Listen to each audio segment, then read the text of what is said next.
FightFans Radio.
Hello, everybody.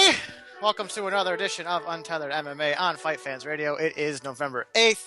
I am your host, Mike Fagan. If you want to reach the show, you can call in at 410-988-6525. You can reach the three hosts on Twitter. You can reach me at It's Mike Fagan, Derek Sabaticki at FightLinker Subo, and Bleacher Report extraordinaire, Matt Roth 512 on Twitter. Wow, I totally fucked that up, Matt. How are you guys doing tonight? Do it again. You can reach the three hosts on Twitter. You can reach me at It's Mike Fagan, Derek at FightLinker Subo, and Bleacher Report extraordinaire, Matt Roth at Matt Roth 512. Yes! Bleacher Report was a noun that you could just be a Bleacher Report. Yeah. I wish it was a very good one. Derek, obviously, good news on Tuesday, but good news specifically for your state that really applies to you. Sorry, excuse me briefly. Oh, that tastes good. Ooh, hit the spot. So explain the actual legality of the situation. Because I actually don't. Okay. Well, first of all, it didn't take effect as soon as the news organizations announced it. It has to be certified by the Board of Elections. That's going to happen next week sometime. And what will happen in Colorado is up to an ounce of personal possession is now legal. Can't be arrested for it by a Colorado cop. Can't be harassed by it. They can't take it. Still can't smoke in public or anything like that. Your employer can still bust your balls about it, but not a cop, not a state trooper, anyone like that.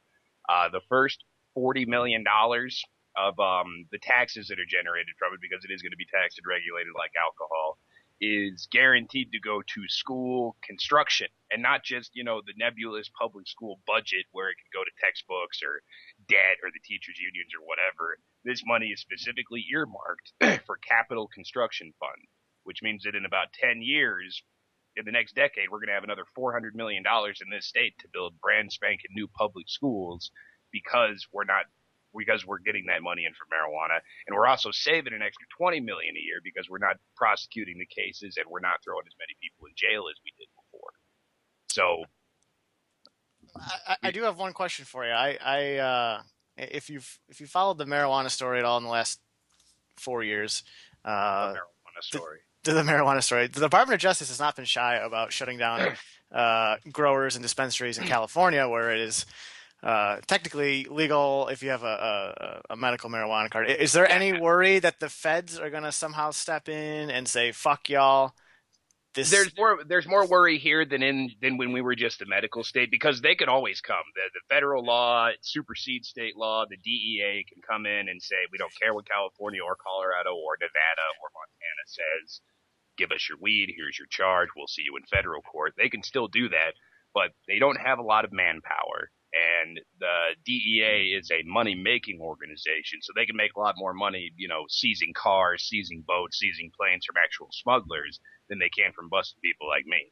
So they have that ability. This is going to cause a fight between the state and the feds eventually, and that's going to happen because the feds either need to legalize marijuana or remand it to the states, because if it doesn't have anything to do with interstate commerce, if it's a within Colorado and only within Colorado deal, the federal government should not have a fucking say in it. Well, there you have it. Reporting from Colorado on the marijuana situation, Derek Sabatiki. And Washington passed it by more than we did. I'm not sure on their specifics. One of the reasons the California one failed back in 2010 is it allowed for unlimited personal cultivation, which means you can just grow as much as you wanted. The law that we passed on Tuesday, our amendment to our Constitution, actually, Amendment 64, we can have up to 6 plants. And he Skyped out at the end there, but I'll take your word for whatever you said there. Matt, what were Yeah. you doing on What were you doing on Tuesday? What was I doing on Tuesday? I was drinking tequila. Yeah, I saw that you had a little night with tequila. Yeah, man. So here's. I mean, I said that I don't want to talk politics on the show, and I still don't. Shut But up, Matt. but here's the. I'm a conservative. My family's conservative, but it's more fiscally conservative than socially conservative. But I still voted for. Yeah, Derek, you gotta mute yourself, brother. I ain't even saying nothing. This is bullshit. No, dude, you sound like shit. I'm Like, not saying anything. whatever. So, yeah, my family is, conservative, and so they voted for Romney. I didn't vote. I abstained from voting this year, and I just ended up having like just a really depressing night because like all my friends are gloating on Facebook and Twitter. Like I don't like I have no dog in this fight. I just don't like Obama. And fuck man, like I ended up drinking like a bottle of tequila and it was a rough night. I had a great night. Of course Me you did. too. I you drank a suck. lot of whiskey. Yeah, I saw Propaganda. That was my night. Nice. But they were Yeah. probably like, both parties are the same, fuck everyone, nah. Well, a little bit of that. Yeah, because every punk band thinks that. It was a little more nuanced than that, but yeah. Nah, it's fuck everybody. That's propaganda, bro. Stick the fucking flag up your goddamn ass, you son of a bitch. It's not a very subtle song. Yeah, but they fucking rocked my shit. But let's get into the MMA since we have actually a decent chunk here to talk about. No way. Saturday morning, got a UFC show coming live from Macau, which I think we briefly discussed last week. We'll just go over it again. Are you guys going to try to watch it live, or are you guys going to wait for some sort of tape delay or maybe some sort of illegal download? I'll be up anyway. I gotta work, and I work from home, so I'll have my TV here in front of me, and that'll distract me from the idiots that I have to talk to on the phone. Matt, will you be covering it for the Bleacher Report? Matt? Nah, he's dead, dude. I am not the one making these horrible mic noises. Are you not me? What? We are now. Now you guys are? Okay. I had to pull out my microphone, I guess, because that was the one thing that was making crazy microphone noises. Yeah, I'm going to be covering it live for Bleacher Report, which means I have to wake up at 5 in the morning to get my brain ready for 6 in the morning to start the Facebook portion. Yeah, I'm also going to try to... Jesus, I can hear myself, guys. We're gonna hear you twice, too. Oh, this is brutal.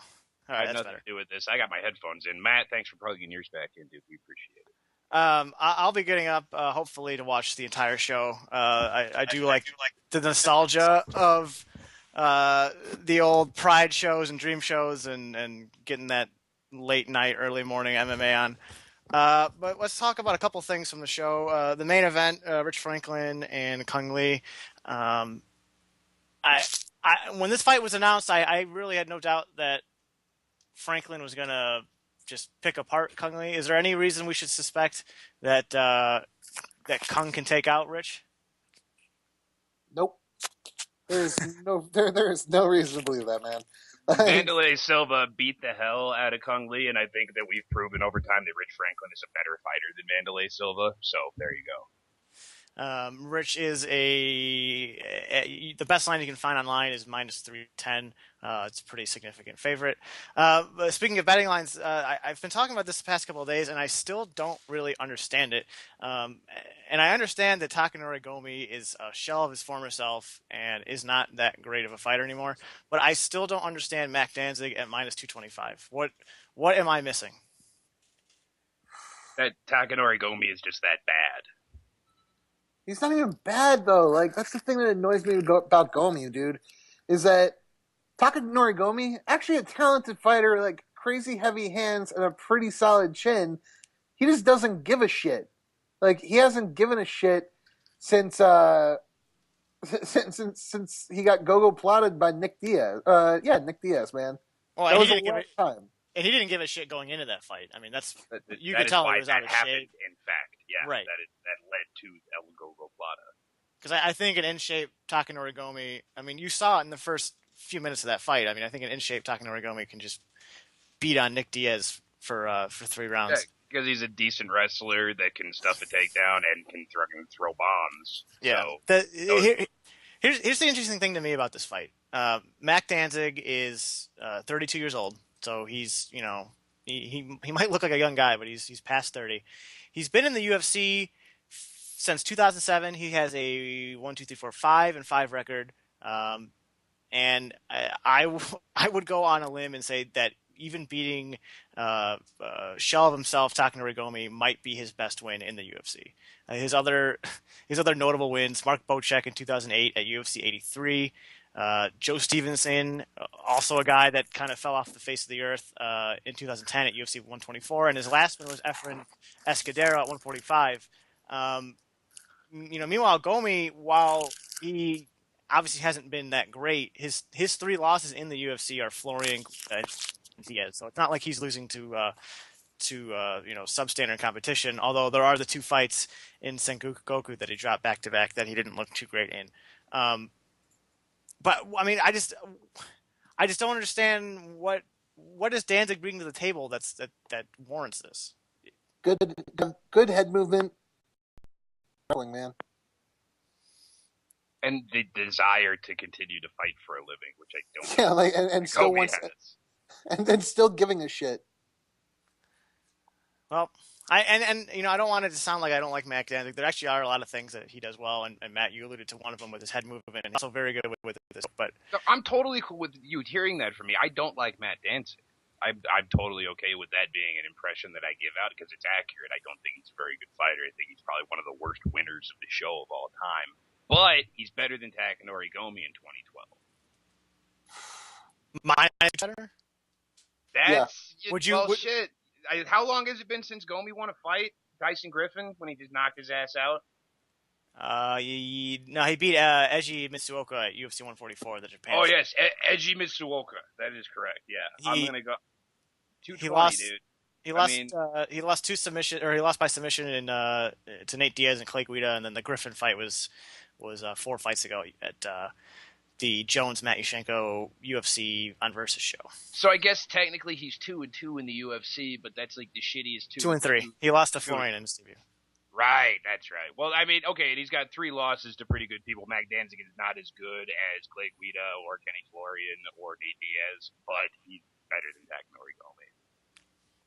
And minus 220 is like the definition. You give somebody plus 200, like a 1 out of 3 chance. It's like the definition of just a puncher's chance. Like maybe he lands something big, but if he doesn't, he's going to lose. And Mac Danzig has a solid chin too, but we've never really seen it tested that much either, because the guy has crazy footwork and head movement, especially for an MMA fighter. Especially for an MMA fighter. The other thing, as a boxer, it's probably surely decent, but it's one of the best in MMA. Yeah, I mean, like, how many MMA fighters try and avoid punches with their face? Frankie Edgar. No, he leads with his face. Oh, he has great head movement. He has awesome head movement.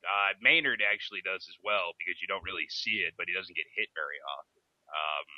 That's a short list as far as people that actually slip punches. Yeah, like, fucking everybody talks about Fabio Maldonado as a boxer. That guy he has no head movement. Like, he blocks punches with his face. Mac Danzig, I think he can avoid the knockout punch from Takanori Gomi. I mean, yeah, certainly possible, especially if Gomi, you made this shows up. up. Like, I don't know. Like, are you just doubting this because you think Mac Danzig is that bad, or do you think that Gomi has something left in the tank? Because that seems crazier to me.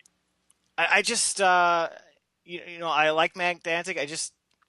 He reminds me a lot of like a poor man's Martin Kampmann, where he's got a lot of tools and he's got a lot of solid fundamentals, but he just lacks certain qualities to him. I think frankly that's an insult to Martin Kampman because he does at least have stand up that's in the top. Oh no. That's why I said he's a poor man's Martin Kampman. Right. He just doesn't have like anything that he's particularly good at. He's like a poor man's Frank Trigg. That's also not a bad analogy. That's just not a good fighter at anything. Poor Frank Trigg. Poor Frank Trigg. Fuck that guy. Yeah, that's not a lot of sympathy. Sorry, buddy. If you're, if you didn't act like a douchebag in public and you did what you did in your private life, then at least I wouldn't go out of my way to take a dump on you. But he's also an asshole. So. Oh, no. I'm being completely facetious. Matt, be serious. Come on. Sorry. I'm looking at Christina Hendricks' boobs. Yeah, those are like weird big, dude. It's like that girl from Two Broke Bitches on CBS or whatever it is. They're too big. Just too much boob. Anything more than a handful is a waste. The show has gotten away from you, Michael. It has. I gotta rein it back in. It's when it's squeezing between your fingers when you grab a tit that you got problems. Like you're kneading dough.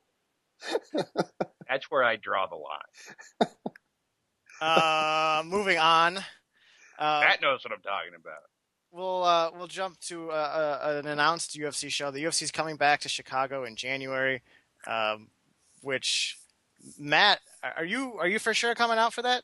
I'm gonna try and come up, man. I'm gonna try and make it up for it. Because Matt and I will probably hang out for the first time ever. Yep. And if and we're other gonna guys, kiss. What? Sex. We can do that. One thing that I'm very kind of interested in is the UFC was here last January. Had a pretty decent main card with Evans and Phil Davis, Sonnen and Bisping, which was kind of a late replacement fight, and Maya and Chris Weidman, which at the time, I mean, hardly anyone knew who Chris Weidman was. Not that anyone is really outside of MMA fans know who he is now, but they're coming back with a flyweight title fight, Demetrius Johnson and John Dodson, and potentially Quentin Jackson's last fight in the UFC against Glover Teixeira. I can tell you, and one of the things that anyone at that show will tell you, that the Chicago crowd sucked, and it always does. Well, the other UFC card here with Anderson Silva and I think it was Cote, that crowd also not good. So I'm wondering why, if they're coming back here, which is surprising to me in general, but if they're coming back here, why are they coming with such a weak card? Because this is not going to do well. No, that's a good Chicago. card, man. Why would you give Chicago a good card after they treat decent cards like shit? You don't think it's a good card, though? I'd give them the dirt between my toes if I was the UFC. In terms of drawing, drawing a crowd, I don't think this is a very good card. This is an awesome card. I'm going to enjoy this card, but no one in the Chicago area is going to buy tickets to Demetrius Johnson and John Dodson. Ridiculous. Like that's a great fight. Well, they not buy it to go see Quentin Jackson's like retirement fight or fucking Donald Cerrone versus Anthony Pettis. If you won't buy tickets to see that fight, then fuck you. Yeah, like go fuck yourself. Like you don't get excited to go see TJ Grant versus I'm really excited for that fight. TJ Grant versus Matt Wyman. That's gonna be an awesome fight, dude. How about Clay Guida versus the Iron Broomstick? Like, amazing. How does that not turn into an awesome fight? Like, if this is not a successful card in Chicago, and I'm with you, Mike. I really don't think it's gonna be, just because I think it's a weak main event. But like, oh god, you guys are idiots. You guys, like, Chicago crowd doesn't deserve anything if this at all if this doesn't do well, because it's an awesome card. But I'm with you. I think it's not going to do well.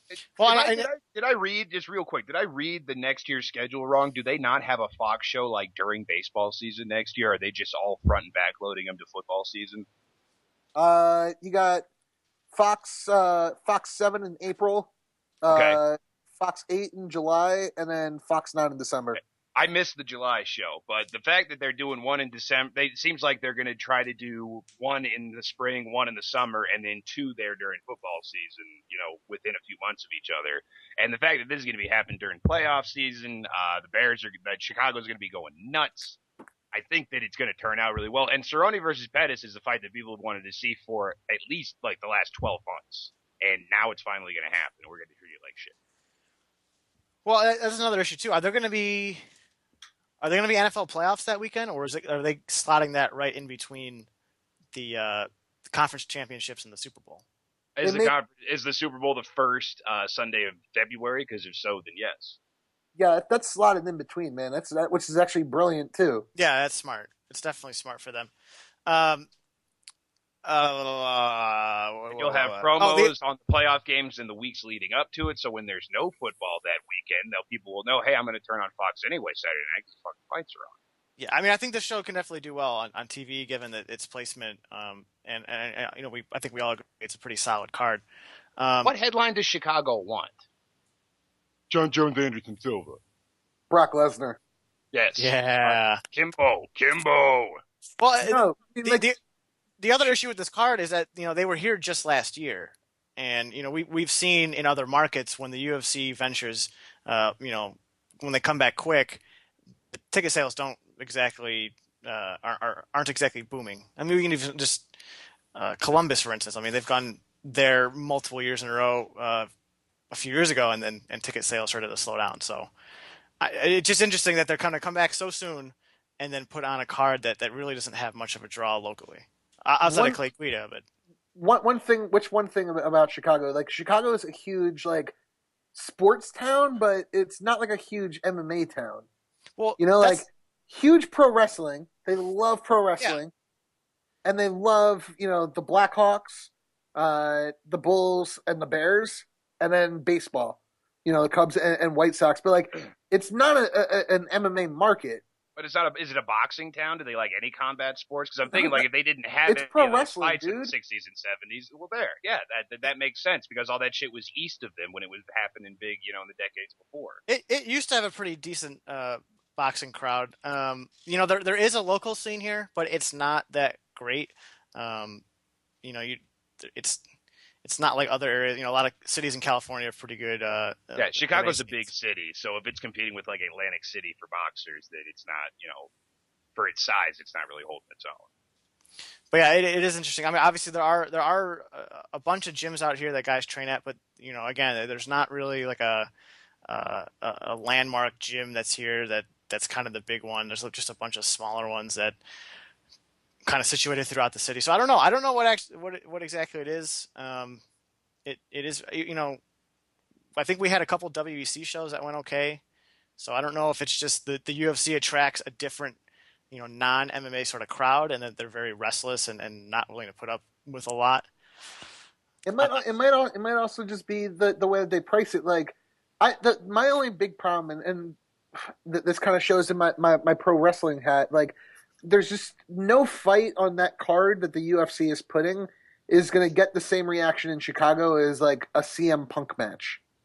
Like nothing that the UFC is going to do is going to get that kind of reaction. Well, Guida might. I mean, Guida is local. He actually lived or lives. I don't know what his current situation is, but he lives actually right next to the town I grew up in.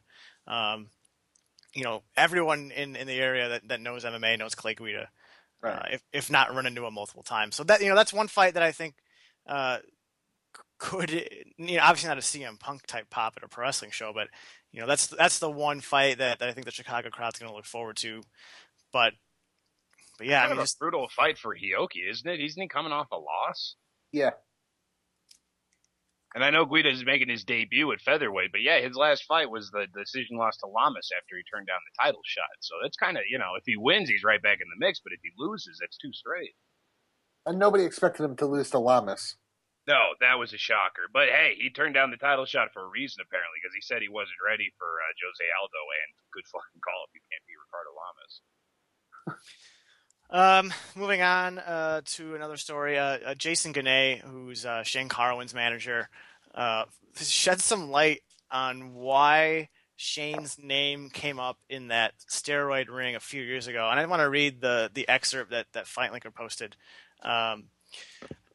Essentially, the way it all worked, and I'm not 100% factual about all of it, but as Shane explained it to me, there was a parent hub pharmacy, which was Applied Pharmacy Services in Alabama.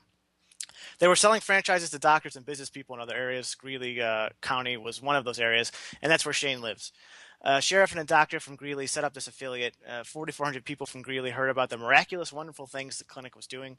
The patients who were participating in this are guilty of being vain, thinking there is some type of scientific drug that is legal and will help you get younger and healthier faster than anything else available. Patients would go and visit clinics, and they would send you back to your physician and explain what type of blood work was required, and your doctor would either agree with their assessment or he wouldn't. In Shane's case, the doctor were receiving incentives from these. Okay, this sounds like the most horse shit ever. I gotta take a quick. Yeah, in that sentence, either your doctor either does it or he doesn't. It's no big deal. It does get better though. In Shane's case, the doctors were receiving incentives from these clinics, and that is why they lost their licenses. They knew that these prescriptions weren't legitimate, and there was no way that so many people were in need of the same medications. They failed in their oath, and Shane's doctor is one of those physicians. Although it said that SC, meaning Shane Carwin, that's how he was noted in the papers. Although it said that SC received HGH and other substances, it doesn't mean it arrived like that. It was packaged differently. They duped these people into believing they were taking legitimate drugs, yet some of the substances aren't legal to give to human beings. That's why doctors not only lost their licenses, they got arrested and went to jail. The government raided their offices, and they have the records of all the patients treated at these clinics. There was not one patient charged in this case. It was just a bunch of people going into a doctor to get a shot of B12 and then being shot up with HGH without their consent or their knowledge. Shane wasn't even set on MMA as a career at that time. I want to continue. Fight Linker added a little bit here. According to the trial documents, it was more than HGH. SC, as Shane was noted in the paperwork, was also given testosterone, trenbolone acetate, nandrolone decanoate, stanzanol, HGH, ACG, and anastrozole. So this is pretty much the classic. I didn't know what my doctor was giving me, although it appears that if Shane Carwin didn't know what he was being given, he's a lot dumber than he makes himself out to be. That sounds like the most like off the wall, not even like that. That sounds like the worst excuse ever. It's literally the worst. It's one of those things too. The story's a few years old, and it wasn't an interview, and I suspect someone asked him about it. But the situation's a few years old, and now you're kind of. We're getting the explanation that we were told we were going to get. I mean, Shane, I remember it was a big issue with Bloody Elbow where, he said that he was going to give an explanation, that we were going to hear his side of the story. We never did. I guess this is it. And it sounds like total horseshit. So bad. It sounds like complete horseshit. Like, why even have the interview? Why even give the explanation? I wish I could tell you. I mean, because that way he's blaming the doctors. He's saying that the doctors gave him better drugs than the ones that he paid for and thought he was getting. Like, because that shit's way more expensive and harder to get and harder to make than a B12 shot or something. Okay, so he's saying that the doctors just hooked him up. These asshole doctors, they decided, like, for no reason, they didn't have to do it. They decided to give me better drugs than I was actually paying. And they did it to thousands of people, which is why they failed their oath. They were just hooking people up with HGH and testosterone when they didn't know that's what they were getting. Get the fuck out of here. There's two issues here. The first, this is probably being brought up. I mean, almost assured it's being brought up because of the issues with VADA that, there were reports that Carmen was going to participate, and then Gane came out and said, no, we're not doing that. That was just VADA releasing press releases before they had we ever agreed to it. And then the other thing about it is there's a back and forth between Carwin's camp and specifically Brent Brookhouse over at Bloody Elbow, where Brent has email records of stuff that they published and that Gane was talking to them about, and Gane's claiming that none of that stuff was said and that they didn't come to them to get their side of the story. This really doesn't look good for Shane Carwin and his camp at all. Yeah, but like it seems like Jason, like Jenna, or I always said Janae. He always just basically like, this is a dead issue, dude. It's something like I wasn't worried about this. Were you? Like, did you I forgot about the entire SC drug thing, that Bloody Elbow ended up being like, the first to actually publish. Like I completely forgot about it. You don't have to if it's a dead issue in most people's minds. Like you don't need to bring it up because now Jason Janae, like he just looks worse and worse every single time he tweets or he speaks. Well, and now he's what he's done here is he's admitted that Carwin took HGH. You know, whether Carwin admits to it or not, and we can also assume that since his initials were associated with this other laundry list of drugs, he probably took that shit too.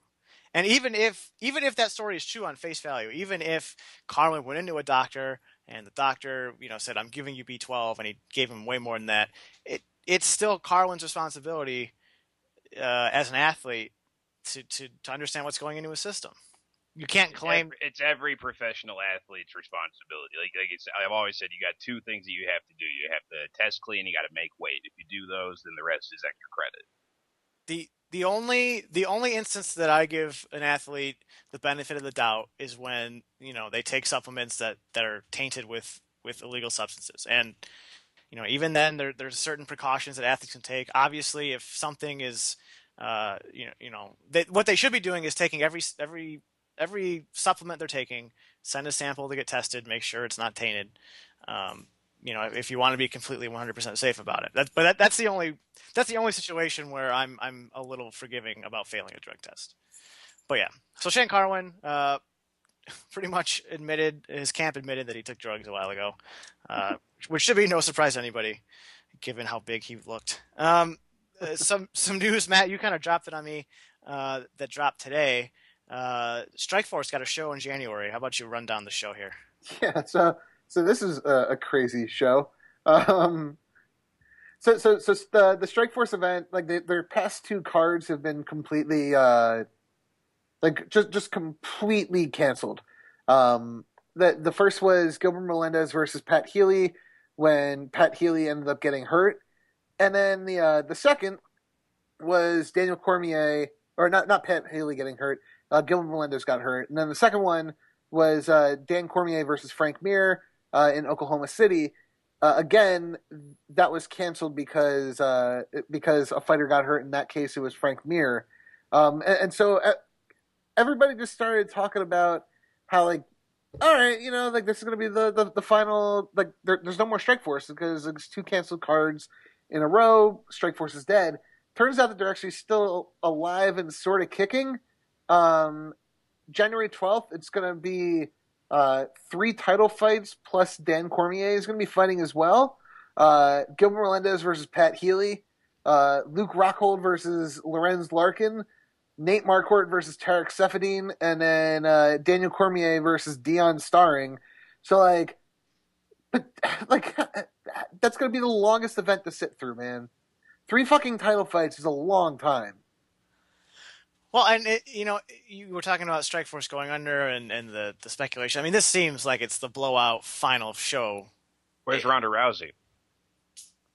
That's an interesting point. Where is Ronda Rousey? Can you imagine a Ronda Rousey title fight? Let's say. Well, maybe they're saving that for the mothership. The mothership. What else makes sense? What? Jesus Christ! This is this is going to be the longest event ever. It's going to be the longest event. I don't even know if they'll add any more fights to it. If it's just these 5 fights, then so bad. It is nuts to look at Strikeforce a couple years ago, before the Zuffa took them over, and just to see how far the company's fallen. I mean, they were the number 2 promotion. They were a strong number 2. They put on pretty good fight cards, and now it's it's an embarrassment that they're even still around. I mean, it's clearly a neglected child of Zuffa who just wants it to be over so they can assume all the fight contracts, and we end up just getting shit like this. I mean, it's not shit though. That's the thing.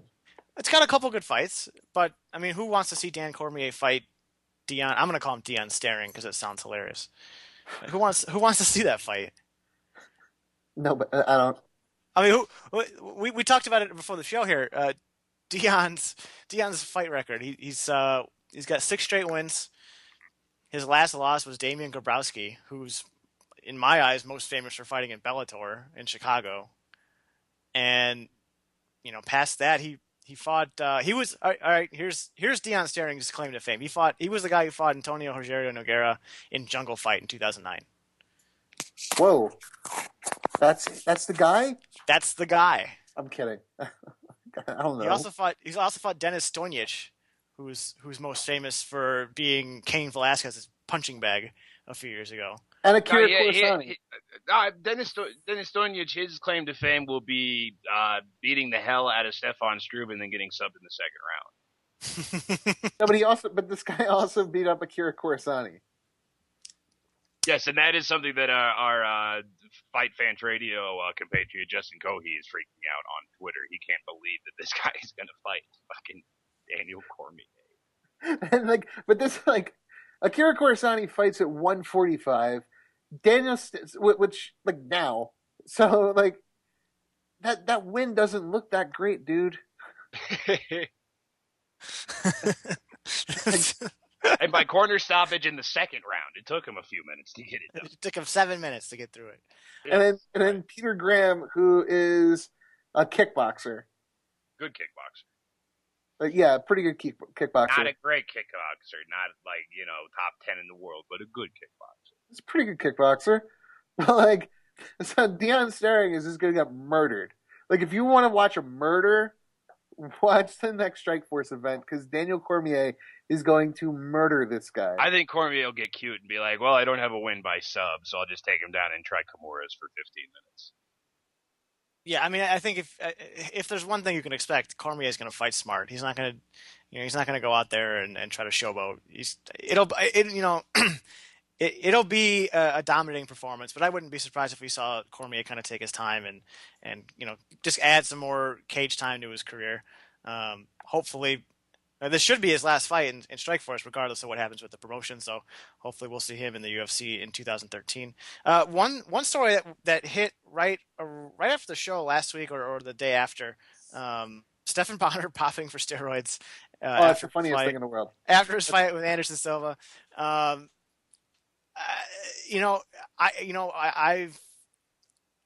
I'm known, and people should know that I don't really care when guys use steroids. It's not a huge deal to me.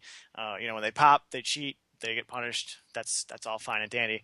But I will say, this is the second time that Bonnar popped for illegal drugs, and not that he has an illustrious career that you have to question at this point. Now that he's retired, but it does at least raise the question that he probably used them in other fights. I think that's a fair assumption, or a fair question to him. I mean, yeah, of course, dude. Have you ever did you see the open workout photos? No, I do remember. I think it was Alt MMA on Twitter. I think he pointed out that he tweeted during the weigh-in that Bonnar looked more shredded than usual, and then he retweeted himself when the news broke that he tested positive. I mean, Stephan Bonnar is doing legit bodybuilding competition poses when at the workouts, with his fake spray tan, that he was a bodybuilder. He looked like a bodybuilder, and man, I'm not surprised. And it's even funnier that the entire thing that they owed John Snowden an apology. Yeah, and that's a hilarious thing. That was one of the I demanded a Twitter apology from Stephan Bonnar to John Snowden. Matt, do you want to explain that story real quick? Just what happened? Not obviously the details of it, but just the Sorry, I just dropped my phone on the microphone. So John Snowden, he kind of did the haterade thing, which everybody at Bloody Elbow knows about. When John Snowden decides to go full John Snowden and just tear something to shreds, he does it better than anyone in the business. If he wants to eviscerate you, that dude is ruthless. Mike, would you agree? Yeah, well, and I do want to add, I read the Bonnar piece after it got retracted, and it really wasn't that bad Right, but you know, John Snowden is the guy. Like, if he Right. wants to murder you with words, he will murder you with words. It will be a slaughter. Like, and so like he wrote something about Vitor Belfort, and it was like, whoa, like that's crazy. And then he wrote something about Stephen Bonner, and he was like, look, you just never amounted it to anything, and where your you know, Forrest Griffin had this great and illustrious career with a UFC title and blah blah blah.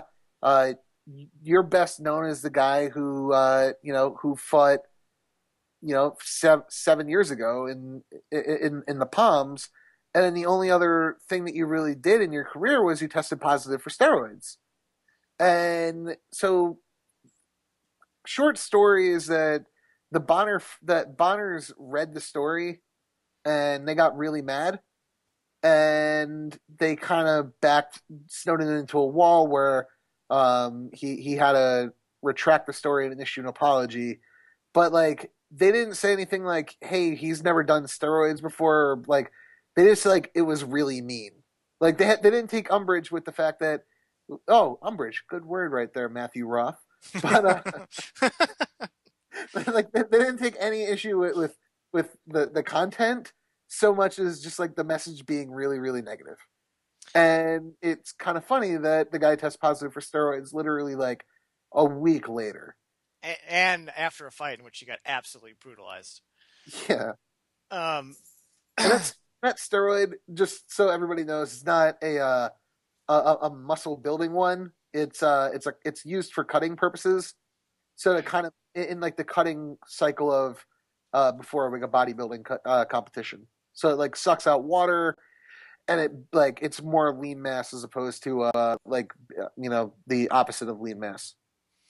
and now the question coming out of this, not that the UFC Hall of Fame really amounts to anything, but there were people that thought that Bonner had a good shot at getting in, since, you know, if you look at the UFC Hall of Fame like a team retiring jerseys, or some sort of Ring of Honor sort of thing, you know, Bonner's a guy that obviously had a very important part in the UFC's history and the UFC's growth. Obviously, um, there were people that thought that might be enough for him to get into the Hall of Fame, but with two steroid test, you know, positive test, is that sort of wiped off the table for him? Yep. I think so too. Yeah, dude, like that's not even an option, especially in your retirement fight. Like, the one thing that came out of this that I'm kind of annoyed at is the fact that Zuffa, like, he retired, and they're just like, yeah, he's gonna get hit with like a 1 year suspension. What can they can't fine him. They cannot say we're going to withhold some of your purse, like, because there's No, no but athletic you know what commissioner they to can impose do? that penalty. What? But you know what they can do, which is kind of in the place of a fine. Hey, we just don't want you representing our company on Fuel TV. Has he? Well, we'll see if he's still doing commentary and stuff. He probably will. He's probably got that sewn up. But I think the Hall of Fame thing was gone for him. No, but like, why can't they say, hey, you know what? Based on the fact that you've tested positive for PEDs twice, especially one in your retirement fight, we don't feel that that you represent our company going forward. Like, you can't fine him, but don't put him on TV and pay him to be an analyst. Well, frankly, the weird hard. thing is, if he's retiring anyway, like, the fact that the UFC administered these tests themselves and, you know, reported the results themselves, they could have easily just sat on it and just, oh, Bonner's retired, he's still on TV for us, no one ever needs to know about this. They told us anyway. Which is a credit to them. I do want to say one thing about that, though, Matt, is that the UFC's proven to be nothing if not loyal. And, you know, obviously they owe Bonner, well, they feel like they owe Bonner a lot for that first fight with Forrest Griffin. And he also came into this fight with not only fighting the pound-for-pound greatest fighter in the world, but also doing it on short notice. So, you know, Dana White and Lorenzo Fertitta, you know, there might be a part of them that kind of can overlook the positive test and get past that. I don't know if that's the case, but I could see them giving him a pass and understanding that, you know, he's an idiot. But like, there's no understanding, and that's the thing that bothers me. And yes, I appreciate the fact that the UFC is super loyal to their fighters. I think that's commendable. But I mean, at the same time, dude, like at some point you have to say, you know what, you guys are fucking adults, act like adults, and be fucking responsible for your actions. Like Stephan Bonner represents this company. If you know you get tested, if you get like drug tested by your company, and you're in like an on camera situation where you're representing them, and you test positive, or you get drunk at like a work function, or whatever the real world equivalent is, like they should reserve the right to say, hey, you know what, fuck you, we don't want you representing us anymore. Zuffa, they don't see it that way, and I think in this case it's bad. It's a bad look. I don't disagree with you. That was a huge story. Like, just to give you some context, like the Stephan Bonner, the Stephan Bonner steroid test did almost 26,000 reads on Bleacher Report. Like, that's a huge story. Well, and of course, there's always the idea of the theoretical. What if Bonner had beaten him and then tested positive? And that might have been the biggest story of the year. Oh, it would have been the biggest. It would have been the same thing as Chael Sonnen. They probably would have taken him off the TV if he'd have done that. Possibly. I do want to move ahead here, though. Please, I don't care about Stephan Bonner. Well, you don't care about Stephan Bonner. You might not care about this next topic. World Series means less than Stephan Bonner? Oh yeah. World Series of Fighting. This is way less meaningful than Stephan Bonner. World Series of Fighting had their first show on Saturday. I did not watch. I did see Anthony Johnson's knockout, which was pretty hysterical. But a handful of numbers. What are people going to stop fucking poking Anthony Johnson in the eye? Hey, that guy was getting his ass kicked before that. When he poked him in the eye and Herb said, let's go, that guy thought he had a chance, so he just ran in a straight fucking line towards him. And Anthony Johnson's like, fuck you. Oh, look, yeah, right straight. It was like Bader Machida, only without all that fancy getting him to run into your punch stuff. Right, like, the guy just ran into his fist and then died. Mm-hmm. And that guy had never been finished by a strike. Guy has a chin. Well, he just got finished by his strike. Yeah, I had. In the past tense would be the key. Yo, how about my dog Tyrone Spong? Dude, well, let's see him against, real fighters. Yeah, good fighters. I'm not going to say his opponent isn't a real fighter. He's fucking more real fighter than I am. He gets in there. But a guy who is above 500 and better than that guy would be good for his next fight. I still think he should be at heavyweight. I don't think that cut's going to do him any favors going forward. I do want to talk about the numbers coming out of the show. The total disclosed payroll for the event was $352,000, and I want to get back to that in a second. But they averaged 198,000 viewers on NBC Sports, and the gate was a total of $82,000, which just paid the main event between Andrei Arlovsky and Devin Cole. MMA Supremacy on Twitter said, knowing the gate payouts and some of that cost, you can probably estimate that they lost at least between $500,000 and $1 million. Yeah, how about the fact that it was a time buy? Yeah, we don't know how much they were paying for that time buy. It was more than zero, which just add that on to whatever you think they lost. Right. So like that was a time buy, which if you're buying it on, I'm assuming NBC Sports is getting decent. That they can ask for a decent amount of money. I'm assuming, so World Series of Fighting had to spend a shitload of money on this event, and they their big hope was to go to NBC afterwards and be like, "Hey dudes, you saw how good that was. How about you pay us to be on the channel?" I don't think they got that. No. One thing though, Matt, you made it sound like they were paying. I mean, obviously this was only to disclose numbers. But... Yeah, I mean, okay. So the numbers that I heard leading into it, like people making 4 times and 5 times the amount of money that they were making in the UFC and or in Bellator, like just a massive amount of money that was being told to me off record. And so it was kind of like, oh yeah, well that's insane.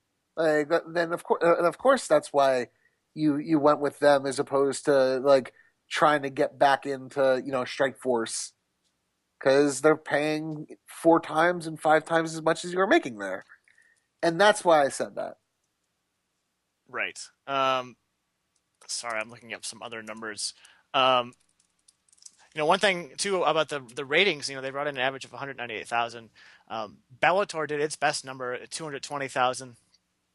I have to imagine part of that had to do with it being a Halloween weekend and people sort of wanting to stay in during the craziness. Also, bad weather, et cetera, et cetera. But if they're doing the same numbers at a Bellator show or less than the Bellator show, that's not a great. And I saw some people say that if they did more than 150,000 on NBC Sports, that it was a good number. I just don't really see it. Yeah, like nobody's going to pay for it, and NBC doesn't really need it. Like they don't need MMA.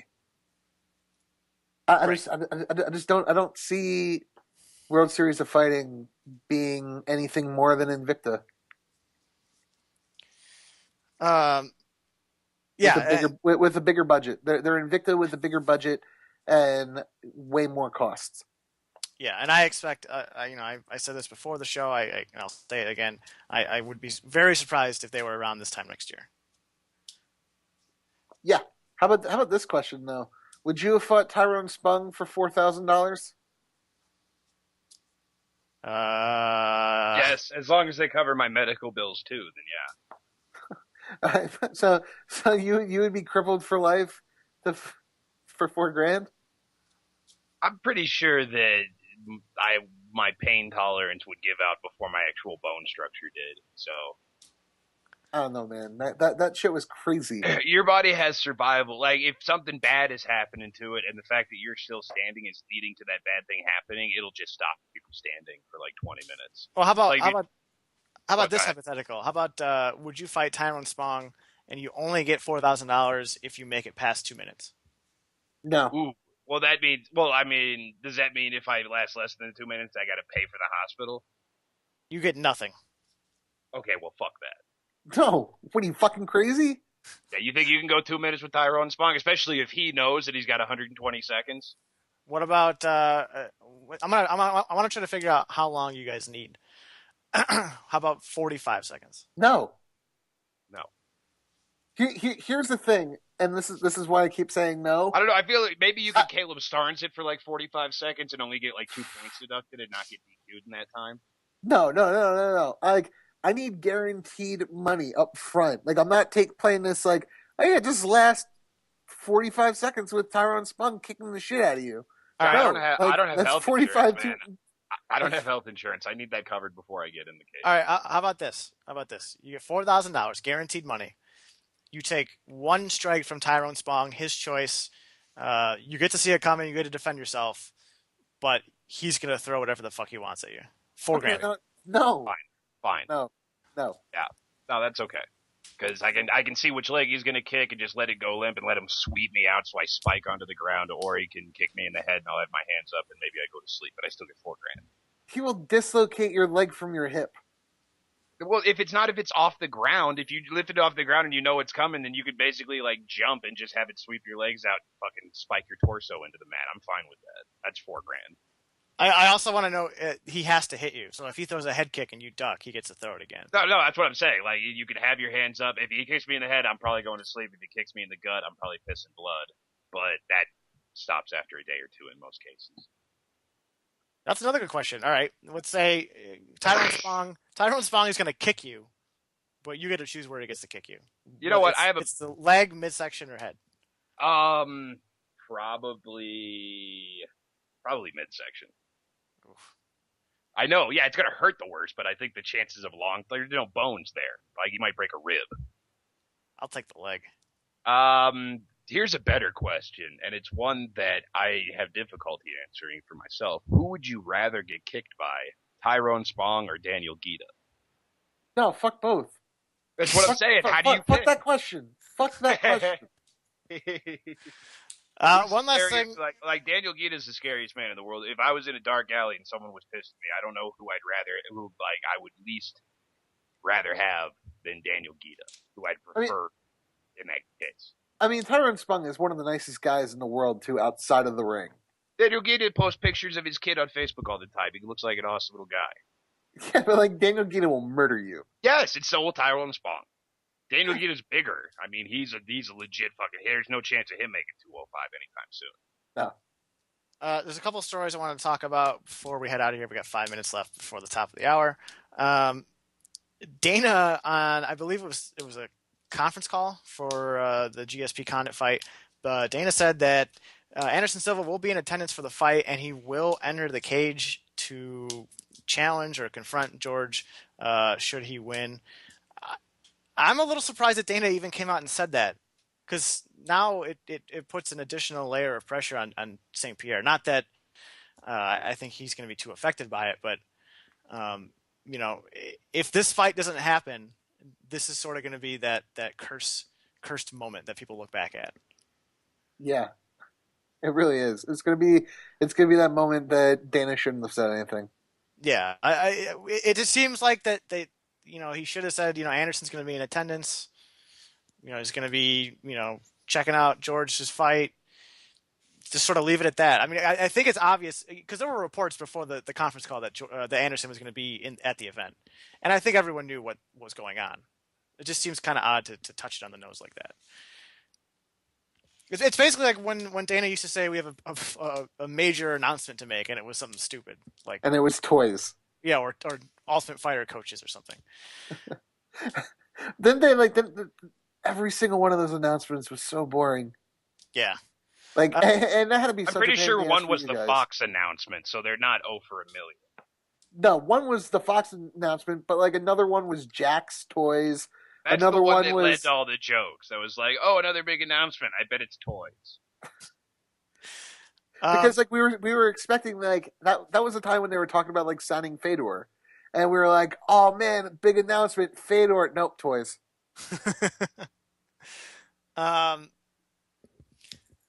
The other thing about the Anderson GSP fight, my good friend Nate Wilcox wrote a story on Bloody Elbow about the odds of super fights happening in 2013. He gave Anderson and GSP a 75% chance of happening. If I had to offer you guys a bet, you get 3-1 on your money. If 3-1 on your money that it doesn't happen, what side are you taking? Ooh, I don't know, man.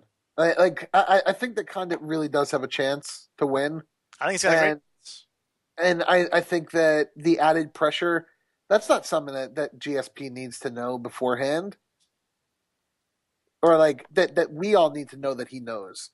I don't know, man. But does he know that we know that he knows? Yeah. Who gives a shit? It doesn't matter.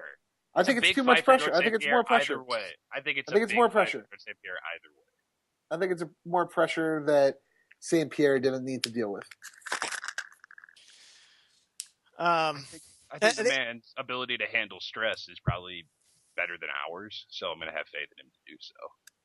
Well, and it's one of those things too. It seems like Dana's finally on board and wanting to get this fight together. Anderson's getting towards the end of his career, and it's kind of there's only a few. What do you mean towards the end of his career? He's saying 5 more years. Well, he's towards the end of his career, especially at an elite level. I mean, you can't expect him in 5 years to keep, given his style, to keep fighting the way he does. But it's one of those things too where GSP could win this fight and make a money play that the UFC's not happy with, and they don't put the fight on. Because George is the one that's got the most to risk in that fight. He's the one moving up. He's the one that if he moves up, he's probably gonna have to stay up there. If he loses, he's got a longer career to deal with. This fight isn't a lock, even if GSP gets by Condit unscathed. Although it seems like the UFC is really pushing to put it together at this point. Man, I don't know. I think that Anderson has more to lose. You think so? Yeah, of course. It's he's Anderson Silva. See, but this to me, Anderson can fight GSP. He can lose, and then he can retire. And then I don't think his career looks any worse than it did before. Now, if GSP moves up, he loses. Then where does GSP go? Because he's, he said if he moves up, he's going to move up for good. Unless it's the catch weight, in which case, does he just go right back to 170 and just keep beating people up? I don't know. I have no idea. Derek, you've been largely silent on this. I don't think this fight's going to happen. So you would take the 3-1 money? I would. I just don't think this fight's going to happen. If it does, then it should be at a catch weight so that St. Pierre has the option, and it should be non-title either way. So if it's 178, 179, then both of them can leave their titles at the weight classes. But Anderson's also made noise about possibly fighting John Jones. He's made noise about not wanting to leave the belt and wanting to hold on to it until he retires.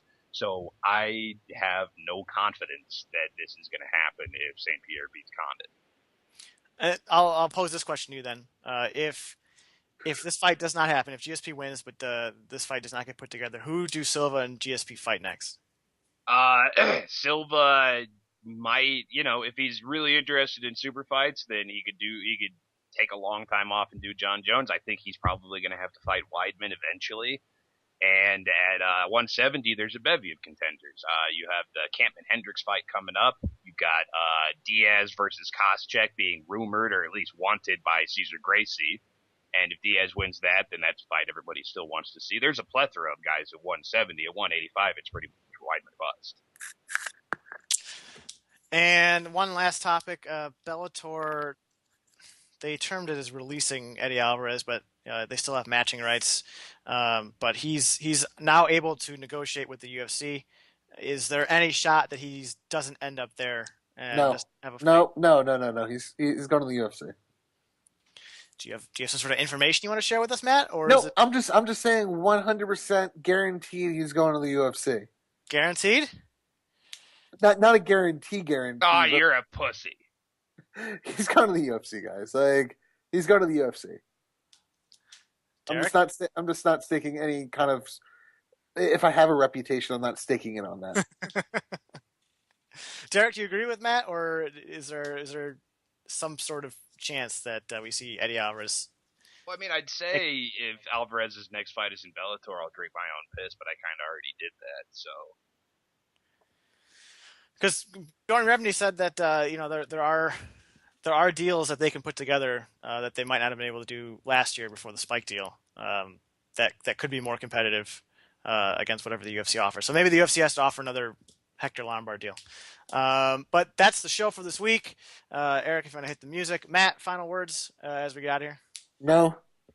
No? Nothing? Nothing. Nothing? Nothing. Don't want to get all psyched about seeing me in Chicago in a few months? Yo, how awesome is that going to be? I'm going to be crowd surfing on Mike Fagan, everybody. Yeah, we'll be doing it dirty. Matt, I just talked to you. Derek, Yep. Final words. Ha ha, we won. The Bible and gun burning will be next week. Check your local communist precinct to find out exactly when. Disappointed Pat Miletich didn't come on today because I'm pretty sure he would have made it on if Romney would have won. But, ha ha ha. And I want to take the over-under on when America fails because clearly we can't afford another 4 years of this. So whether you think it'll be 2014, 2015 when the Republic finally collapses under the pressure of this Kenyan anti-colonialist, let me know so we can get a pool going. Well said. We'll see you next week.